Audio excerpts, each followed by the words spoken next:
I'm appalled at what you said on that pod thing. It's disgusting. This is the After the Show podcast. It's where we get honest and real with yo ass. So sit back, relax, have a blast, because it's time for the After the Show podcast. Yeah, hello and welcome to the KVJ After the Show podcast. Nice little Tuesday here. It is election day. If you belong to a political party, you get to go and partake. So I do not. I got to sit this one out and just see what they all wind up doing, see what they throw at you for November. That's why I wore my political shirt today. Yeah. Oh, he's with the pizza party. Yeah, pizza party. There you go. Oh, sorry. Ooh, He almost died on Monday. I'm okay.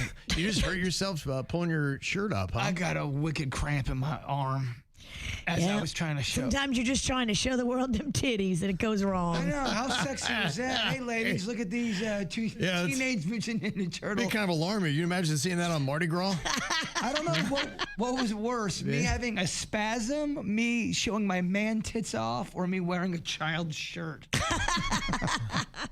Who's what? There's a lot in that moment. Yeah. Sure, the ladies are just got the vapors. There was a lot in that moment. Yeah.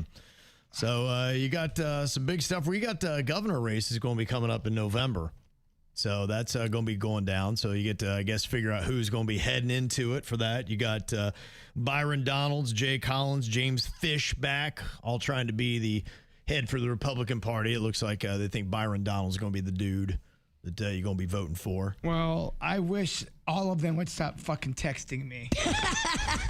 Oh, they're texting you? I don't give a shit. Thank God I don't get those. I don't know how I don't. I get them too, and I'm Do like, you? dude. I don't give a fuck what party you're part of. I'm expecting a text from somebody, and then I'm like, please vote right now. I'm like, fuck this.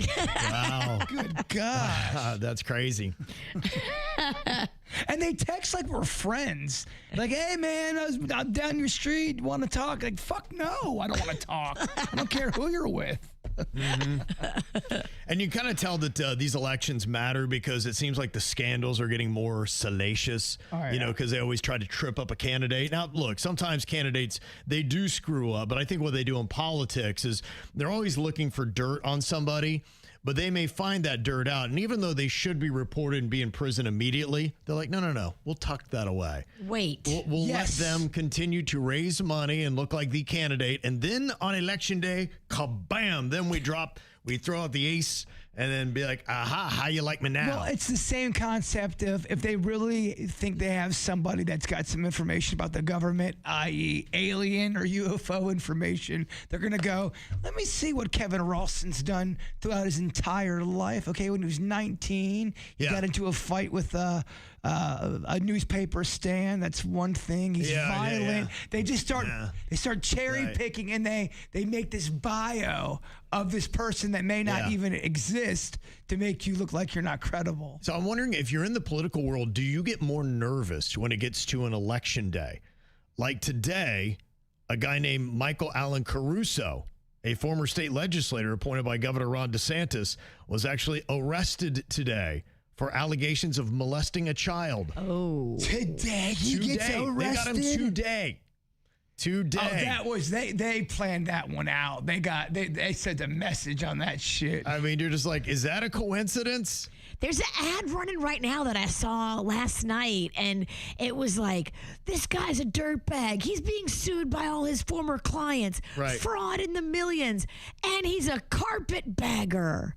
And I was like, what's that? What the hell is a carpetbagger? Are they still throw that term around? Am I supposed to know what a carpetbagger is? What the fuck? What is that? I don't know. I was hoping Kevin could tell me. Okay. What the hell is a carpetbagger? Carpetbagger was right after the Civil War. You had people that were coming up and buying up land cheap, and after everything was kind of falling apart. So it was a lot of the Yankees. Southerners didn't like it because they were destitute and trying to push the South back together, and these people would come up and buy things pennies on the dollar and take the land. So it was, it looks like the big rich man that might, and they're probably saying he's a New Yorker that is coming down. I think I heard that ad. So they're alluding to, this is a Yankee coming down from New York, gobbling up all your stuff. Yeah, he doesn't care about you, doesn't care about this area. He cares about money. So he's going to use your misfortune against you to make himself wealthy. Gotcha. And it was called what again? Carpetbagger. So their next commercial should be, this is what a fucking carpetbagger is. Yeah, right. By the way, for all of you who don't understand what a carpetbagger is, Not everyone knows all the terminology from the Civil War like Kevin Ralston does. not everybody is a history dork. Yeah. So Caruso is actually running unopposed in the November Republican election. So he wasn't on Tuesday's primary ballot, but, you know, it does give you a little bit of fireworks that's going on. And I even saw, it was not today, but I think it was maybe yesterday, 2 days ago. There was a former aide to the Palm Beach County Mayor, Sarah Baxter, that filed a whistleblower complaint accusing her of sexual exploitation, basically saying that there was somebody that worked for her that was 30 and pregnant, and she was trying to coerce this 30-year-old into a sexual relationship with a wealthy 77-year-old potential donor.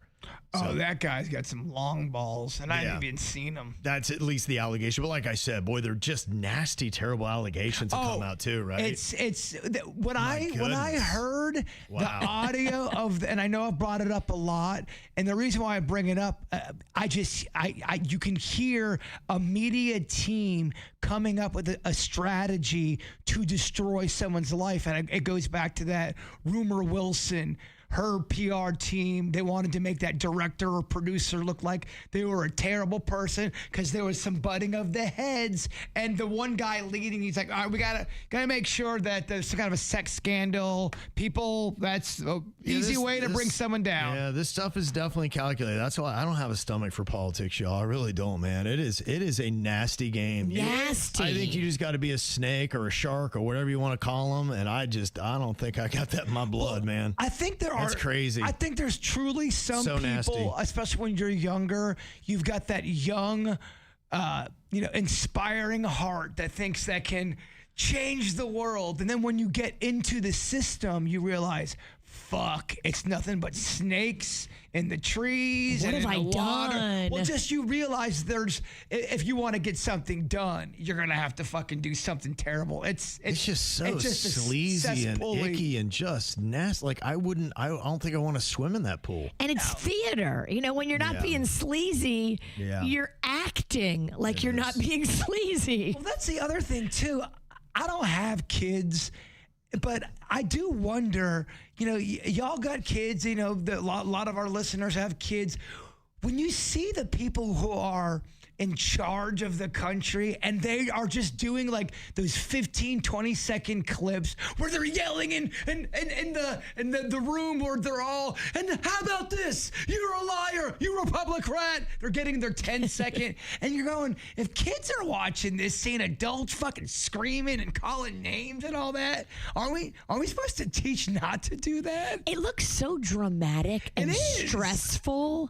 Like to work in government, I feel like would be too stressful. Well, the other thing they'll do is like if Kevin is the guy on the stand and clearly the one party that doesn't like Kevin is asking him the question, they'll be like, Kevin, what color was the sky that day?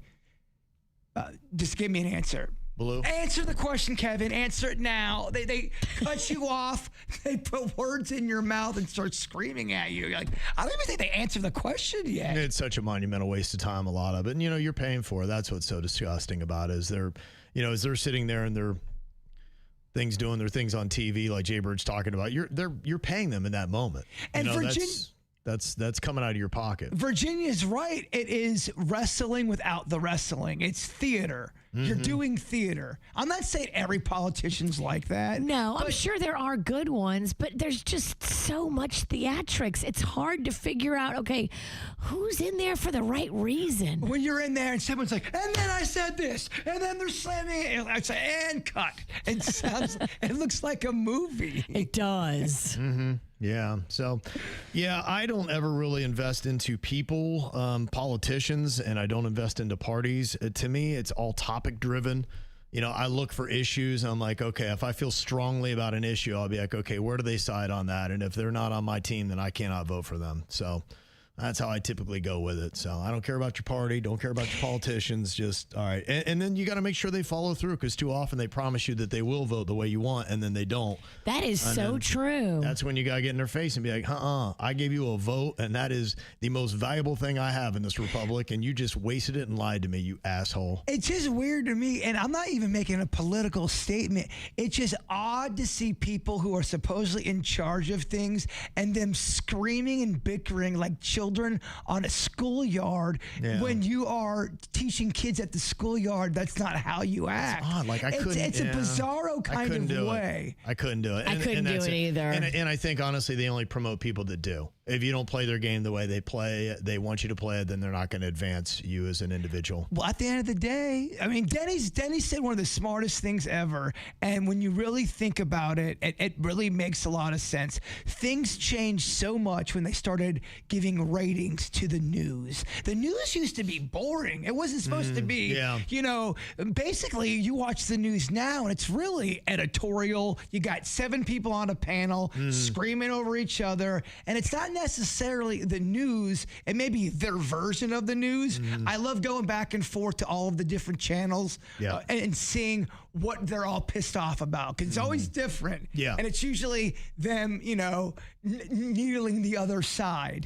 It's crazy. Well, they take 80-20 issues and then they elevate and amplify the voice of the 20% so the 80% get outraged. And both are guilty. And that's what makes a topic. If I was a producer on Fox News or whatever, I'd be like, it would be so easy. I'd just be like, find me every 80-20 issue, get all the 20% voices, make them loud and obnoxious, put them on all day long and let people rip it apart, and people will be so outraged. That's all the programming secret is. You got to make sure you've got 4 of your own political party and then 1 who's on the other side of the aisle, so they all yell at that one person. I mean, that is the formula. It's exhausting. Well, outside of politics, I don't know what's more sleazy: politics, the film industry, or the music industry. Yeah. I mean, it's just those 3 industries they bring out the snakes and the weasels. It's the money. It's the power. Yeah, I guess. I don't think we have even sniffed the grossness of the music industry. He's right. Hollywood got There's hit so pretty many good. secrets still being kept. Hollywood got hit pretty hard. Musically, man, there is some fucked up shit out there that you can't believe exists. I mean, there's stories that people even know of, but they haven't gotten that Bill Cosby moment yet. Hey, Denny's, will you cue up the Beyonce video that I have? Get that for KVJ TV. I just had seen this video, and this is a young Beyonce, and it is crazy. It's from the early 2000s. There was a reality series that shows a young Beyonce taking a call with Michael Jackson about a potential collaboration. And to take the call, there's some disgusting white dude with a Dr. Phil haircut that is sitting at the end of this table, and Beyonce, in a sense, is encouraged to go over and sit on his disgusting, sleazy ass lap for this call. It's producer F. Mark Schaffel. F you, Mark. And it's just so freaking gross because he's so old and so gross. And she's like, why is she sitting on your lap, you scumbag? Like, it's just, that's the kind of stuff that you're just like, gosh, and man, how did they just? If that was my thought, I'd be like, get the hell up. No, I think if this is a condition of getting this thing, and she's got to sit on your gross ass lap, we ain't taking it, man. And we're that's just the shit you see in front of a camera. There's people there with a camera, and that's what you're seeing. Imagine the shit you don't see when no one's around. Yeah, just gross. And she looks, poor young Beyonce, she's a teenager at that point. And she just looks so awkward and so nervous a little bit. And part of it's like, okay, I got to act like I'm kind of loving this. And it just, exactly, just so gross, man. And, part of the conspiracy theory today is that interview that Hayden Panettiere did 3 months ago. I think it might have been the one with Jay Shetty on his podcast. And she went into a story about how she was brought by a female. You're talking about today in the dirt, Virginia. Yeah, a female named Stella, which we don't know if that's a real name or a fake name for the book. Mm-hmm. And this dude is like laying in this bed. His hands are like confidently kicked behind his head, probably too to make him look slim because he's a big fat ass. Would be my guess. You're probably right. He's trying to do that slimming pose, so I'm not as fat and gross as what it looks like. But she just said the expectation on his face was like, this is what happens. Like, this is not my first time. It was like, okay, this is what we do. You're going to roll in here, hop in my bed. I'm going to stick it to you, and then we'll talk business. And it's just like, and some people were saying, I don't know if there's a tie. Look, some conspiracy theories interest me. If she hadn't been with this loser-ass druggy boyfriend and all those things were happening, I'd be like, oh, I don't know. Did they get to her?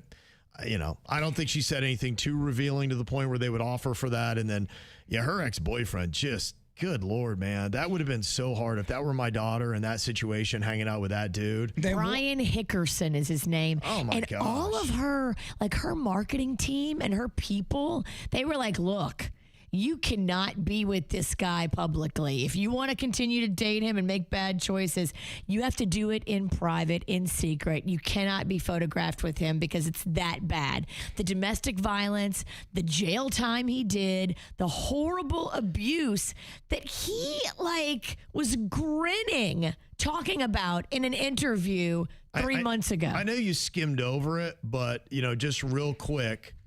They started dating in 2018, 2019, arrested for assaulting her. 2020, February, arrested again after punching her in the face.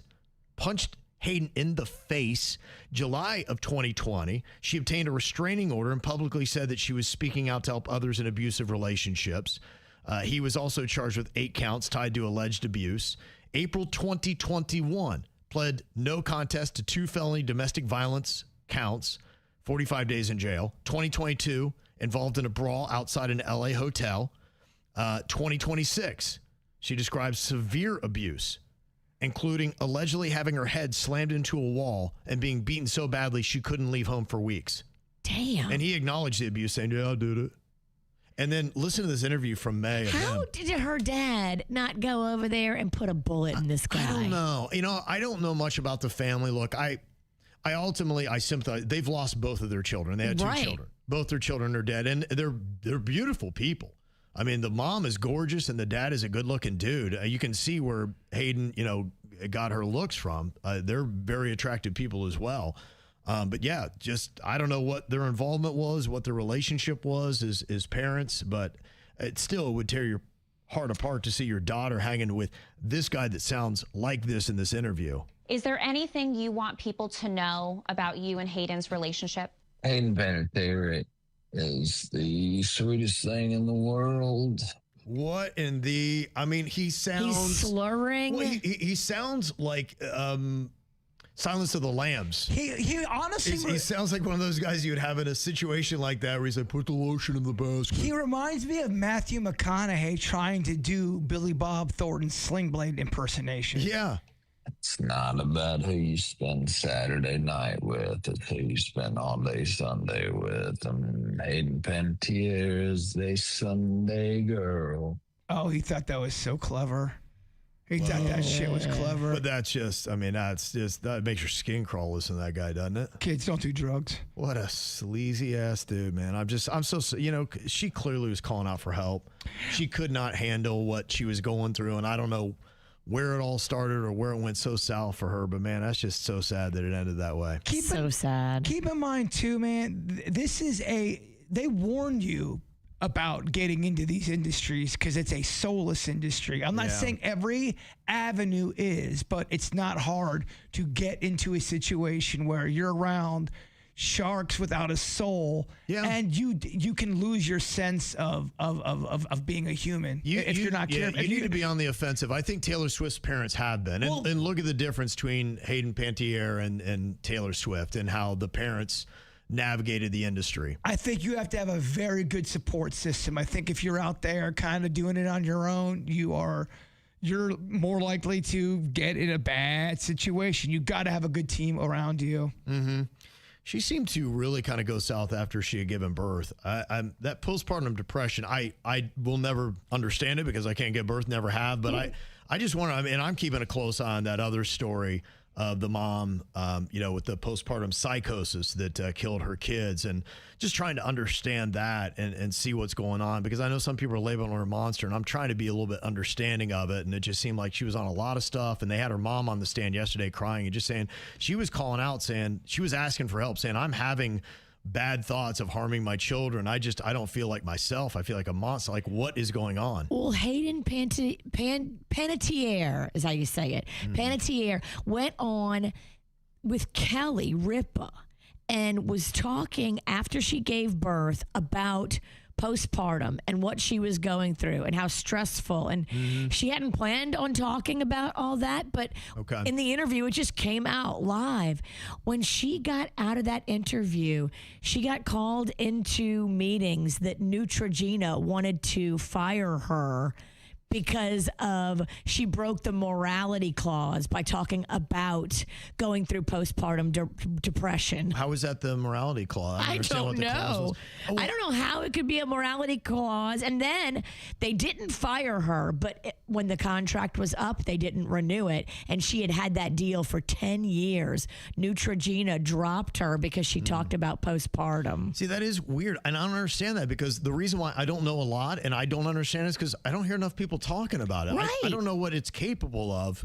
It seems insane that would make you want to do that to your own flesh and blood and your children. But I'm trying to hear what she's saying and be like, okay, well, what if she's telling the truth, man? This is wild. Real condition, and she was really over medicated, and she was telling people that the medicine was making her psychotic, and no one was helping her. Is it possible, and I'm just asking the question, that she already had psychological issues and it might not be postpartum depression? It could be something else. Is that possible? I think anything's possible. Sure. I don't understand. I mean, that's why I'm going to lean on what the doctors say on this. But yeah, they said that Lindsay Clancy, 32 prescriptions written and filled within 4 months in the lead up to her murdering her 3 children.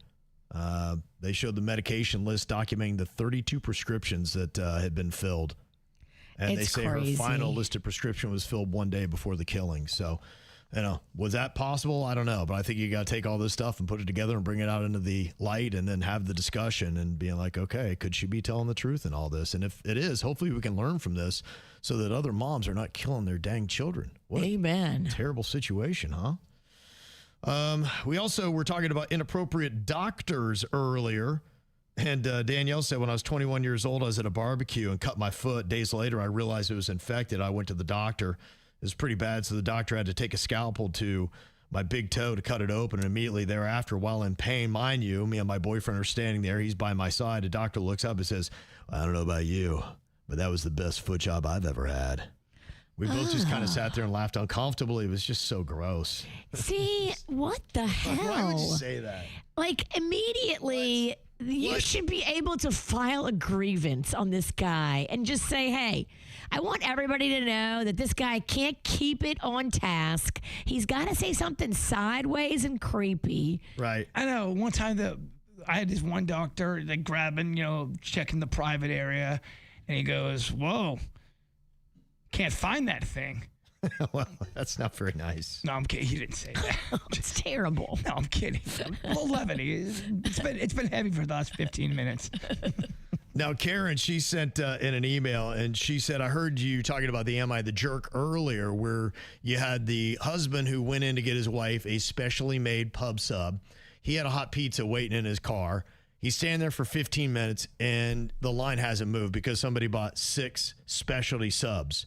And so he's sitting there thinking, gosh, man, this is crazy. Like, how much longer is it going to take? Because this line has not even moved in 15 minutes. He's thinking about his pizza. And he's like, you know what? There's a pre-made sandwich right there. I'll get it. He goes home. His wife's not happy. She's like, you got exactly what you want. I didn't get what I want. He's like, my gosh, how much longer am I going to wait? The thing that people, I think, don't understand, getting a sub from a deli is a special kind of a food item. Replacing that with a pre-made packaged sandwich is some fucking bullshit.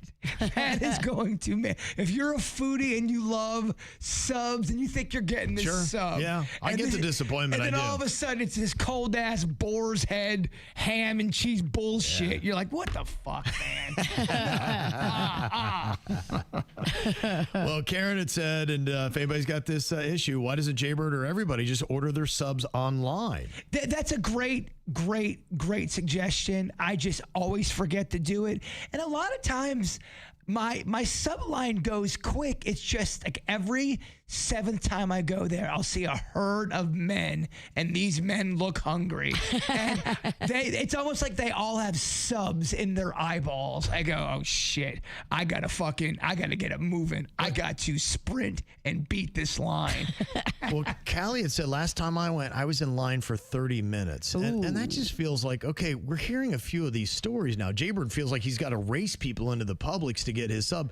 Maybe Publix needs to look at themselves and be like, we need to find a way that when we get congested that we can get these lines moving a little bit faster. Well, the one thing they just beat it into my brain at the one fancy golf course I worked at. They said, look, we understand that you have to do prep and clean and stuff, but if there's ever a person in front of you, you stop doing that. The number one priority is taking care of the customer. Then you go back. There's nothing worse when you sit at a restaurant. It's open. Mm-hmm. You're sitting there. The doors are open. Everything's going on. They've got 7 people working, and they're all doing something else, and no one's even come up to say hello, ask you what you want to drink. That can take 15 minutes. If I was the manager, I'd say, this is not the right way. I get that we have to prep, but we have to take care of the customer first. That's customer service 101. Mm-hmm. Sure. If not, I'm not going back to that place. Yeah.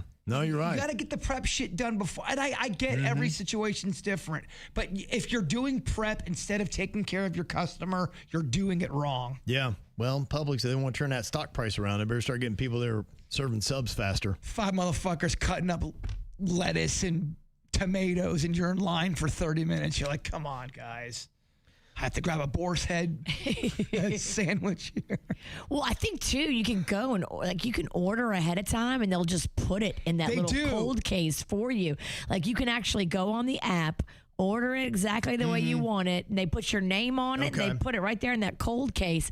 If you know you're going to be going in like an hour, I would do that. I've got a bad story about that one, though. That didn't work either? Somebody ordered it, had it there. Someone grabbed their sub and took off with it. Damn. That can't absolutely happen. That's shady. Seeing it, grabbing it, going to self-checkout, boom, gone, just like Kaiser Sose. Damn. Yeah, that's rough.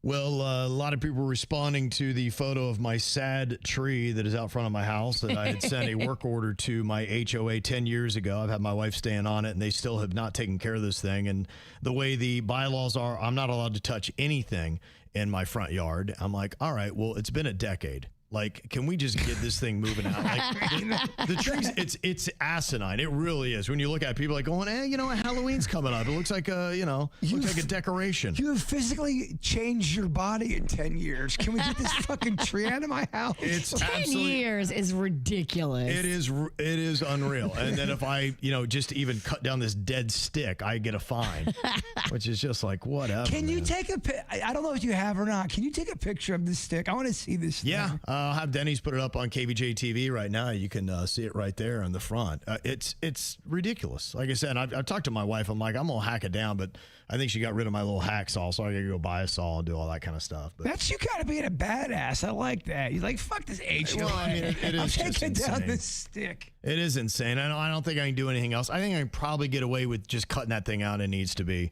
Now, you'll still have roots and whatnot. I think if I do anything else, they'd notice that and slap me with a fine. Gosh, that would burn me underneath the collar. Someone tell me what tree or what I can keep or what I can't keep. I know it's probably not the right way to do it, but I took a bungee cord and I wrapped it around this dead big bush that I had in the front of the house, and I attached the bungee cord to the car, and I just pulled it out that way.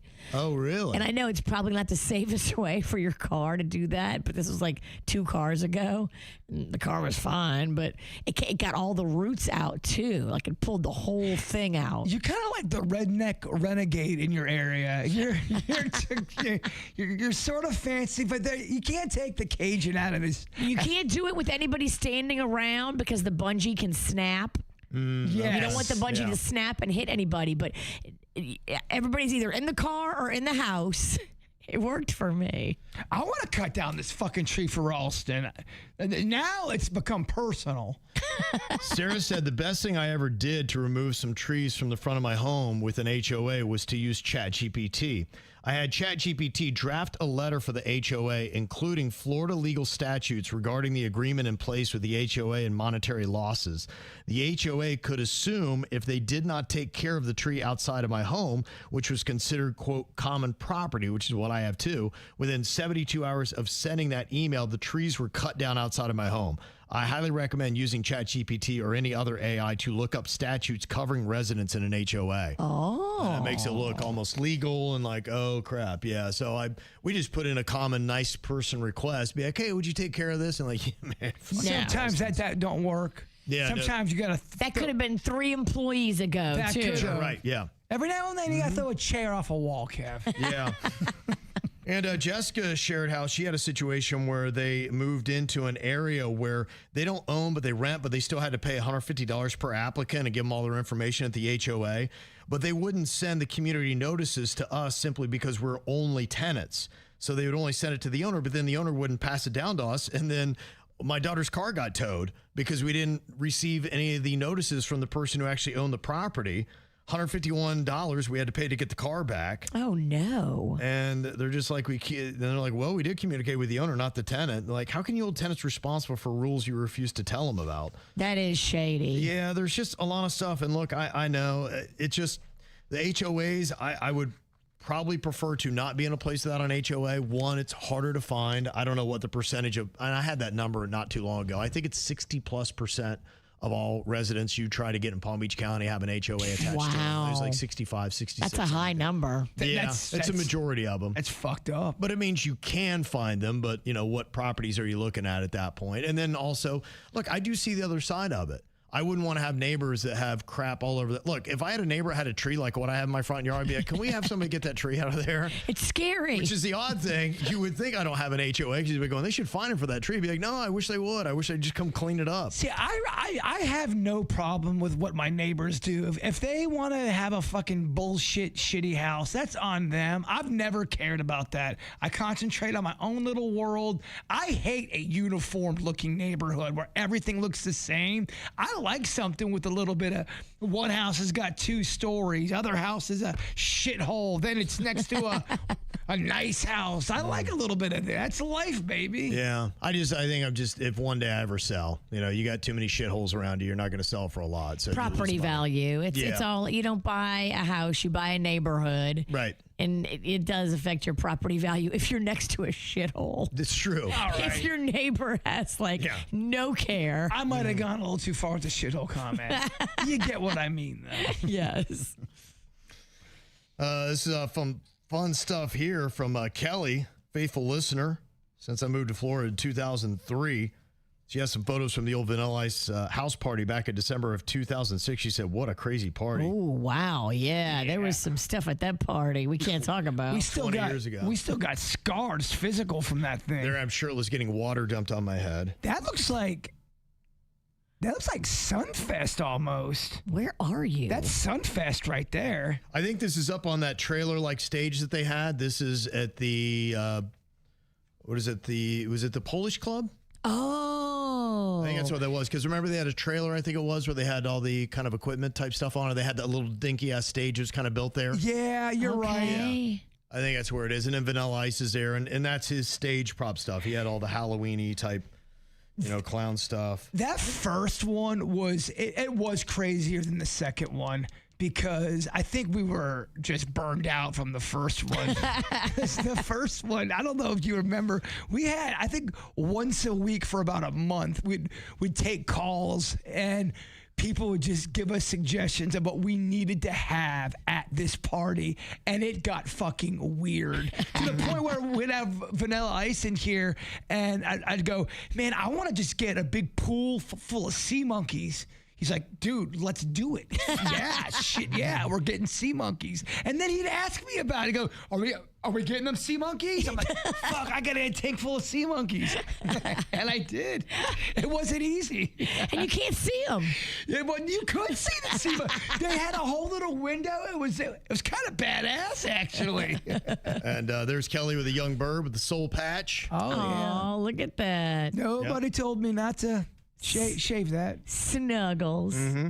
And here she is with me. And oddly enough, I took her out back and killed her after that photo. Oh my gosh.